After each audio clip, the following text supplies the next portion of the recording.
Jesus, I surrender all to Him. I freely give.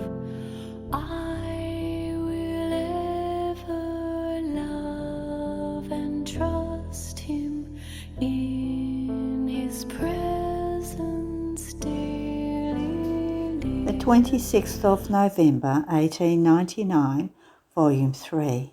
Delight of the Holy Trinity because of the sufferings of Louisa.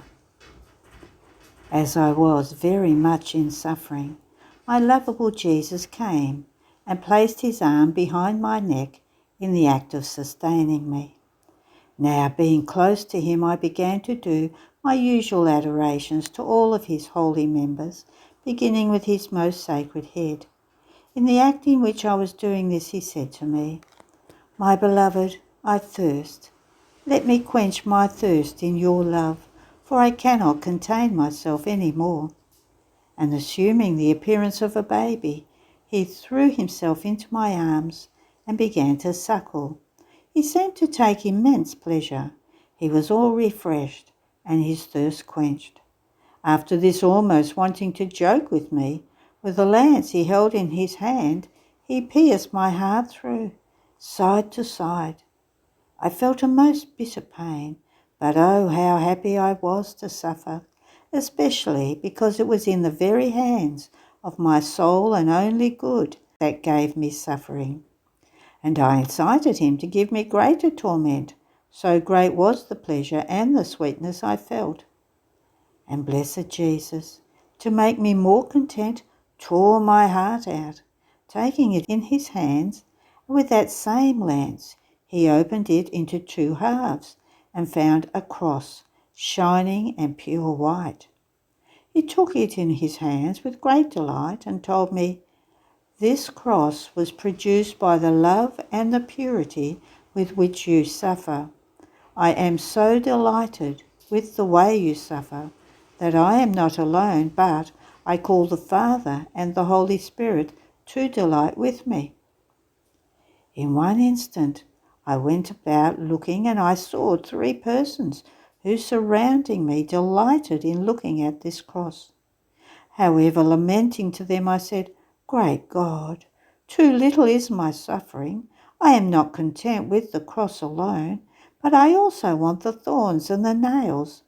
And if I do not deserve this because I am unworthy and a sinner, certainly you can give me the dispositions in order to deserve it." And Jesus, sending a ray of intellectual light, made me understand that he wanted me to make the confession of my sins. I felt almost floored before the 3 divine persons, but the humanity of our Lord inspired me with confidence. So, turning to him, I recited the Confiteor, and then I began to make the confession of my sins. Now, while I was all immersed in my misery, a voice came out from their midst, saying, "We forgive you, and you sin no more." I was expecting to receive the absolution from our Lord, but all of a sudden he disappeared.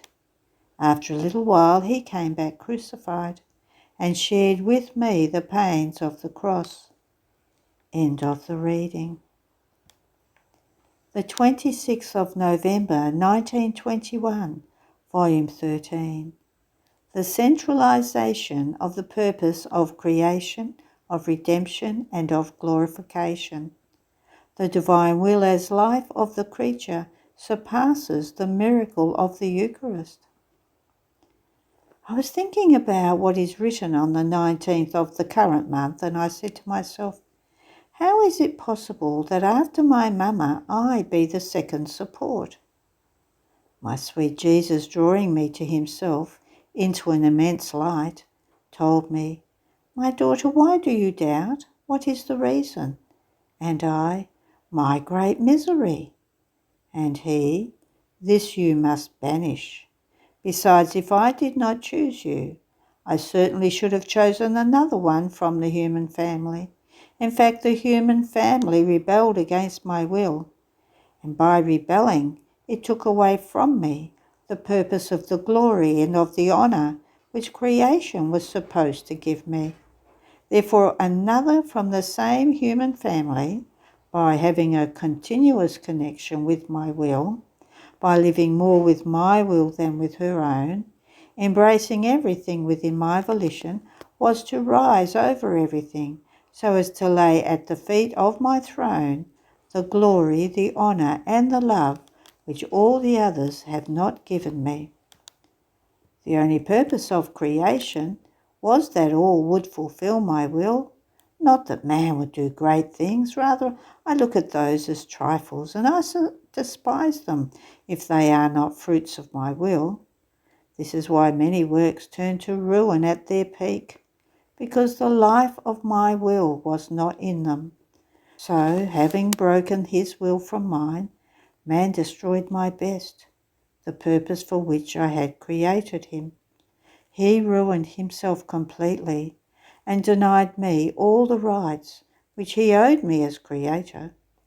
But my works carry the mark of eternity, and my infinite wisdom and my eternal love could not leave the work of creation without its effects and the rights which were due to me. This is the reason for redemption. With so many pains I wanted to expiate all the sins of man, by never doing my own will, but always that of the divinity, even in the most tiny things, such as breathing, looking, speaking, etc. My humanity did not move, nor did it have life, if it was not animated by the will of my Father. I would have contented myself with dying 1,000 times, rather than take a breath without his will. Through this I joined again the human will with the divine, and through my person alone, being true man and true God, I returned to my Father all the glory and the rights which befitted him. But my will and my love do not want to be alone in my works. They want to make other images similar to me. After my humanity restored the purpose of creation, I saw that because of man's ingratitude, the purpose of redemption was in danger and almost ruined for many. Therefore, so that redemption might bring me complete glory and give me all the rights which were due to me, I took another creature from the human family, my mamma, faithful copy of my life, in whom my will was preserved as whole, and I centralized in her all the fruits of redemption. So I rescued the purpose of creation and redemption. And if no one had taken advantage of redemption, my mamma would give me all that the creatures would not have given me. Now I come to you. I was true man and true God. My dear mamma was innocent and holy, and our love pushed us even further. We wanted another creature, who, being conceived like all the other children of men, would take the third place at my side. I was not satisfied with the fact that only myself and my mamma remained unbroken with the divine will. We wanted other children who, in the name of all, living in full accord with our will, would give us divine glory and love for all. Therefore I called you from eternity, when nothing yet existed down here. And just as I longed for my dear mamma, delighting in her, caressing her, and pouring upon her in torrents all the goods of the divinity, so I longed for you. I caressed you, and the torrents which were poured on my mamma inundated you, for as much as you were capable of containing. They prepared you, anticipated you, and embellishing you, they gave you the grace that my will be whole in you, and that my will, not yours, would animate even your tiniest acts. My life, my will, and all my love flew in each act of yours. What contentment! How many joys did I not feel! This is why I call you second support after my mamma. Not upon you did I lean, because you were nothing, and lean I could not, but upon my will, which you were to contain. My will is life, and whoever possesses it possesses life, and is able to sustain the author of life itself. Therefore, just as I centralized in me the purpose of creation, I centralized in my mama the fruits of redemption, and I centralized in you the purpose of the glory, as if my will were whole in everyone. And from you will come the squad of the other creatures. The generations will not pass away if I do not obtain this intent. Stupefied, I said, My love, is it possible that your will is whole in me, and that in all my life there has been no break between your will and mine? It seems to me that you are making fun of me. And Jesus, with a tone even sweeter, No, I am not making fun of you.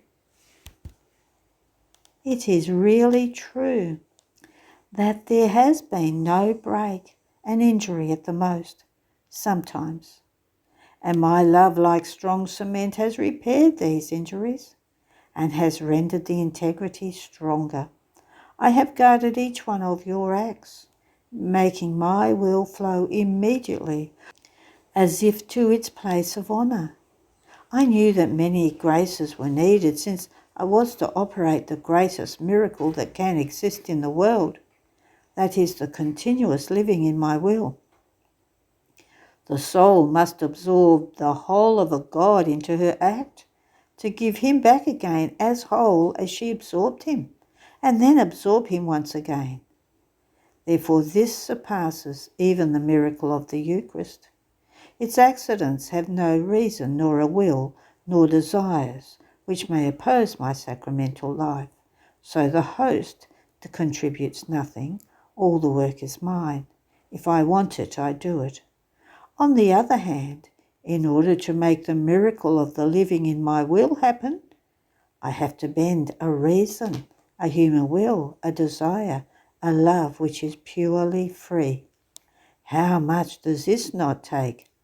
Therefore, there are many souls who receive communion and take part in the miracle of the Eucharist because they sacrifice less, but having to sacrifice more in order to let the miracle of that my will may have life in them occur. Very few are those who dispose themselves. End of the reading. The 26th of November 1929, Volume 27. Each act that is done in the divine will is a divine life that one encloses. How the creature enraptures God. I was feeling very afflicted because of the continuous privations of my sweet Jesus. I felt everything missing in me without him.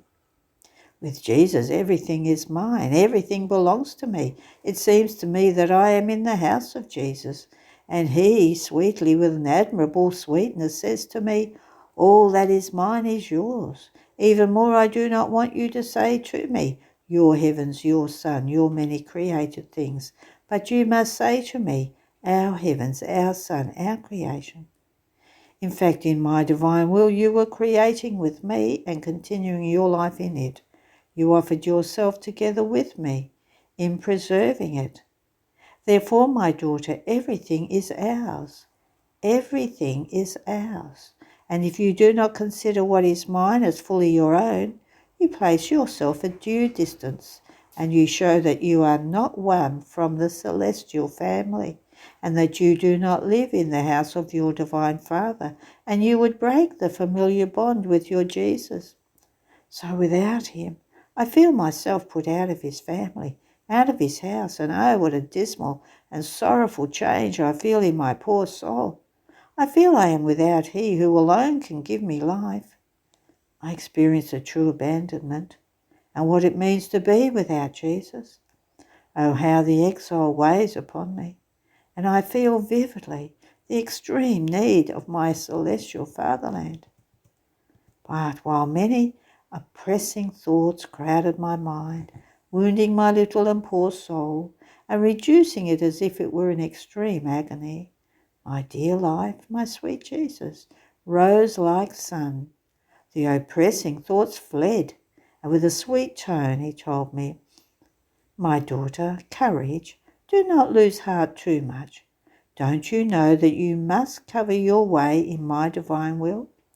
And this way is long, and these oppressions of yours, these thoughts that crowd within you, are stops that you make.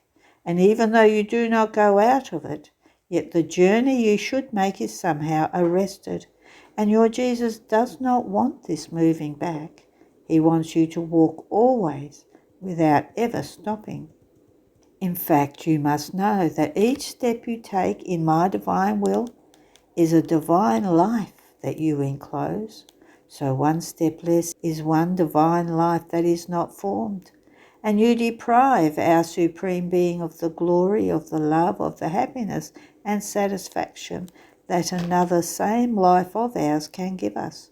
And if you knew what it means to give us the glory, the love, the happiness of our very life, with the strength of our own will, as the fortunate creature has the great good of living in it, we feel ourselves being enraptured, and her enrapturing strength is such and so great that we bilocate our divine being, and we enclose it in the step, in the act, in the little love of the creature, to have our highest contentment of receiving through her our life, our glory, and all our goods. Therefore, when you always walk in our will, we feel the sweet enchantment of your enrapturing that you do to us, while when you do not walk, we do not feel the enchantment of your enrapturing, the sweet treading of your steps, and we say, the little daughter of our will is not walking, and therefore we do not feel within ourselves her sweet enrapturing of her acts. And promptly I reprimand you by saying, daughter, walk, do not stop. Our fiat is continuous motion, and you must follow it. So you must know that this is the great difference between one who lives in our divine volition and one who is resigned and in the circumstances does our divine will. The first one, it is divine lives that she offers to us by means of her acts. The other one, in operating, encloses the effects of our will, and we do not feel within ourselves our very enrapturing strength that enraptures us in her acts, but only the effects, not the whole of our love, but a little particle of it, not the source of our happiness, but its mere shadow. And from life to effects there is such a difference, just as between life and works. Who can say that a work has all the value that a life of creature can possess? Much less can the divine life formed by the creature in my divine will be compared with her works done outside of it. End of the reading. The 26th of November 1933, Volume 33.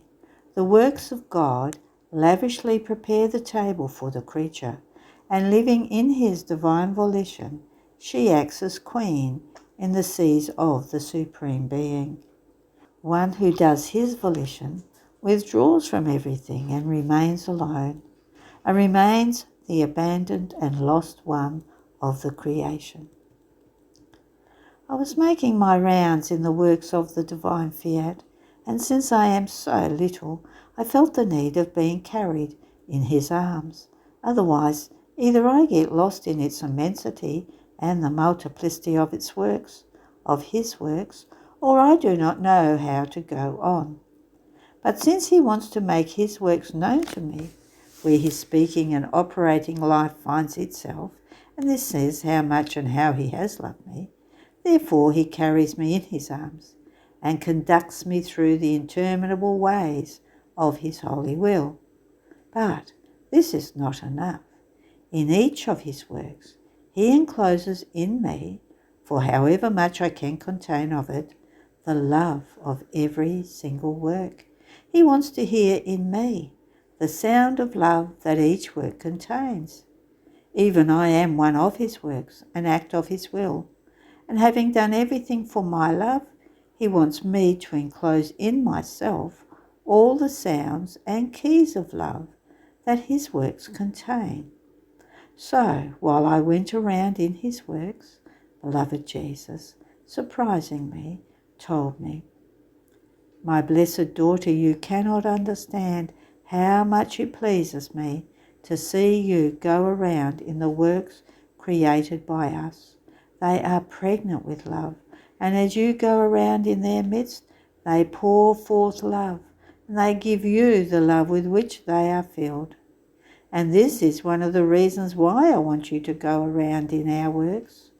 They lavishly prepare the table of our love for the creatures, and they feel honoured that they have one little sister of theirs in their midst who feeds on it, and who forms in herself as many sounds of love for their Creator, for however many works were created. But this is not everything. My divine will is not content with making her go round in our works, but after she has finished going around, letting her know so many things about creation, and filling her even to the brim with love, it conducts her in its arms into the womb of the Supreme Being, which casts her like a little stone into the interminable seas of its attributes. And the little daughter of our volition, what does she do? Like a little stone cast into the sea, makes all the waters of the sea ripple. So she moves all the sea of our divine being. And while she swims in it, she drowns with love, with light, with sanctity, with wisdom, with goodness, and so forth. And oh, how beautiful it is to see her, to hear what she says while she feels drowned. All your love is mine, and I put it in act to pray you that the kingdom of your will come on earth. Your sanctity is mine, your light, your goodness, your mercy is mine. It is not my littleness that prays to you, no, but your seeds of power, of goodness that pray to you, that urge you, that assail you, and want your will reigning on earth. In fact, one sees the littleness of the creature acting as queen in our divine being, reuniting our immensity and power together, and making us ask ourselves what she wants and what we want. She understands well that there is no other good than our will alone, and in order to obtain the intent, she makes it asked by the infinity of our divine qualities.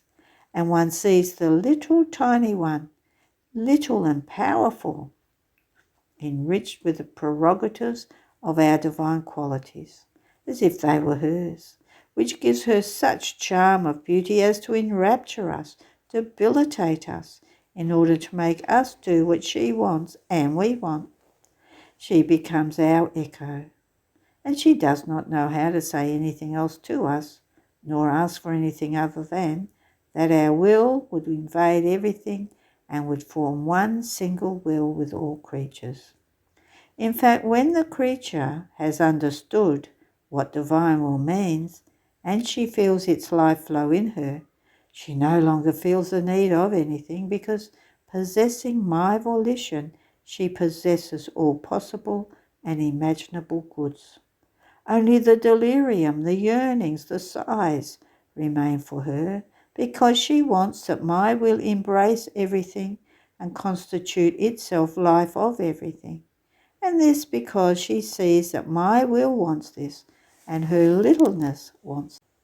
So I continue to think about the divine will and the great evil that doing the human will brings. And my beloved Jesus, sighing, added, "My daughter, one who does her own will withdraws herself from everyone and works alone. There is no one who helps her, nor who gives her strength, nor who gives her light, in order to do the best in what she does, such that everyone leaves her at the mercy of herself, isolated, without support, and without defence. One can call her the abandoned and lost one in the creation, just suffering for one who wants to do her will, to feel all the weight and the lack of all helps, of the solitude in which she placed herself. And oh, the sorrow that I feel, in seeing so many creatures withdrawn also from me. And I, in order to make them touch with their own hand what it means to do without my will, I remain as at a distance, letting them feel all the weight of the human volition that never gives her rest and becomes her cruelest tyrant. It is all the opposite for one who does my will. Everyone is with her, heaven, the saints, the angels, because for the honour and respect of my will, everyone is obligated to help that creature and to sustain her in those acts where my will enters. She herself places herself in communication with everyone, and she commands everyone that they help, defend and act as cortege to her with their company. Already grace smiles on her, the light shines in her soul and administers the best, the most beautiful in her act. I myself remain occupied in one who does my will, and I make my acts flow in her acts in order to have the honour, the love, the glory of my acts in the act of the creature who has operated in my will. This is why she feels the connection with everyone, the strength, the support, the company, the defence of everyone. In fact, one who does my will and lives in it can be called the re-found one of creation, the daughter, the sister, the friend of everyone. She acts like the sun, that from the heights of its sphere rains light, and expanding it encloses everything in its light. It gives itself to everyone. It doesn't deny itself to anyone. And as faithful sister, it embraces all things and gives its beneficent effect to each created thing as pledge of its love, constituting itself life of the effect that it gives. In some it forms the life of sweetness, in other created things the life of fragrance, in others the life of colours, and so forth. In some, in the same way, my will, from the heights of its throne, rains its light, and where it finds a creature who wants to receive it in order to let it dominate, it surrounds her, it embraces her, it warms her, it moulds her in order to mature her, and so enclose its admirable life as if it were the life of the creature. And with this life, everything and everyone are with her, because everything is of my adorable will. End of the reading. I surrender all to thee, my blessed Saviour. I surrender. The 26th of November 1938, Volume 36. The disposition calls the divine work. The divine will places a divine motion in one who lives in it. How the creature can give all to his Creator. Enchantment for the divine eyes, the blessed and the pilgrim soul. I am under the waves of the divine volition that always wants to give itself to the creatures. But the creatures have to want this. The divine will does not want to be an intruder who drops in without the creature even knowing it. It wants to be sought after. It wants to give her its kiss of love, and then, triumphant and loaded with gifts, enter into her and fill her with its gifts. But as I was thinking this, my Jesus, feeling the need to confide his secrets to his little one, told me, "My blessed daughter, my will wants to give, but it wants to find the soul disposed. It is like the earth for the farmer. No matter how many seeds he may possess, if there were no earth on which he could throw those seeds, or if the earth had a mind and was not disposed to receive his seeds, the poor farmer would feel as if those seeds, meant to enrich the earth, were thrown back in his face and his eyes. Such is my will. It wants to give, but if it doesn't find the soul disposed, it cannot find a place for its gifts. What great pain! It would feel as if they were being thrown back in its face. So if it wants to talk to her, it would find her deaf. Therefore, disposition prepares the soul, opening divine doors and providing the sense of hearing. But if the soul first hears what my will wants to give, she is placed in communication so that she may love it and long for what she is about to receive. If she is not disposed, we don't give anything, because we do not want to expose our gifts to uselessness. On the other hand, disposition is like the earth that surrenders to the farmer, surrenders to anything he wants, letting him work, hoe and plough to safely cover the seeds with which he fills it. In the same way, if our Supreme Being finds the disposition, we do our works. We prepare her, we participate in her. With our creative hands, we prepare the place for our gifts and form our most beautiful works. But if she is not disposed, with all our power we can do nothing, because her interior is cluttered up with stones, thorns, wicked passions, and since she is not disposed, she does not allow us to take them out. How many sanctities go up in smoke for lack of disposition? Further, if she is not disposed, she does not adapt herself to living in our divine will. On the contrary, it seems that it is just not for her. Its sanctity floors her. Its purity makes her feel ashamed. Its light blinds her.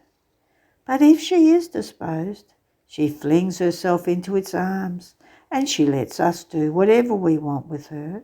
She even remains there like a tiny little baby, receiving our works with so much love as to enrapture us. And what does our will do? It makes flow in her its divine motion. And with this divine motion, she finds all our works in action. She kisses them, hugs them, and invests them with her little love.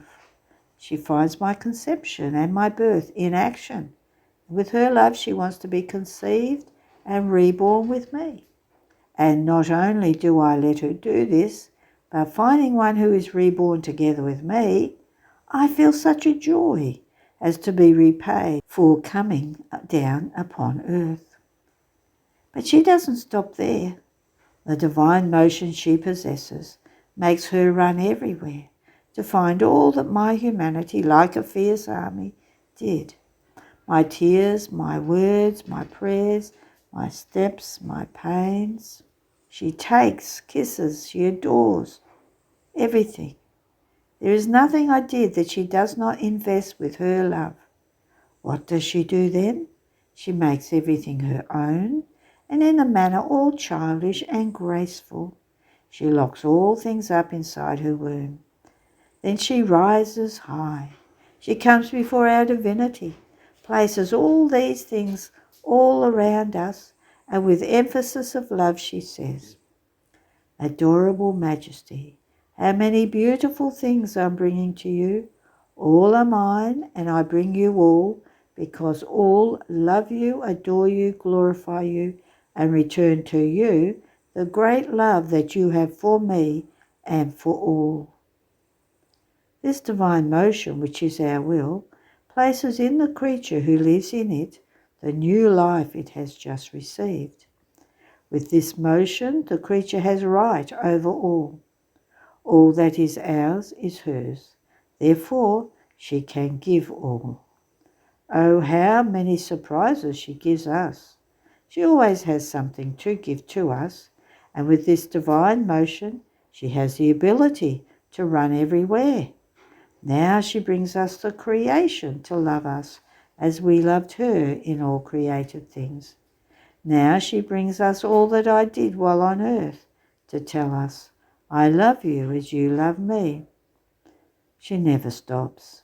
It seems she can't be without giving us new love surprises in order to be able to say, "I love you always." and we call her our joy and our perennial happiness, because there is no greater joy for us than the continuous love of the creature. You must know that one act done in our will is greater than a rising sun that invests the entire earth, the sea and the founts. Everything is invested by its light. Not even the most tiny little blade of grass is left out. Just so, each act done in my will runs and searches, investing all. It forms the most shining silver mantle inside and outside the creature. Then, so greatly adorned, it brings the creature before our adorable majesty. Then, so greatly adorned, it brings the creature before our adorable majesty, making our own will pray to us with a voice of light, a voice of love, speaking for all. Producing a sweet enchantment for the pupils of our divine eyes, it makes us see all the creatures clothed with our divine light. And we ourselves exalt the power of our fiat that can hide human miseries by the power of its light, turning them into light. There is nothing we can deny to that act, because it has the power to give us all and compensate for all. In hearing this, I thought to myself, if a creature living in his will, still on her journey on earth, can do so much with one single act, how much more will the blessed do in heaven, since they have perennial life in it? And my sweet Jesus added, my daughter, there is a great difference between the blessed and the travelling soul. The blessed have nothing to add, since their lives, their acts, and their wills remain fixed within us. They say, we accomplished our day, cannot do more. At the most we can give new joys and new love. But the pilgrim soul has not yet completed her day. If she wants to live in our will, she can make prodigies of grace and light for the whole world, and prodigies of love for her Creator. Therefore all our attention is on the travelling soul, because her work is still in process and is not yet finished. And if she is disposed, we can do works never done before, so beautiful as to astonish heaven and earth. Our pain is great when we find the travelling soul not disposed to letting us perform our most beautiful works. How many of our works have been started and not finished, with others shattered at their peak moment?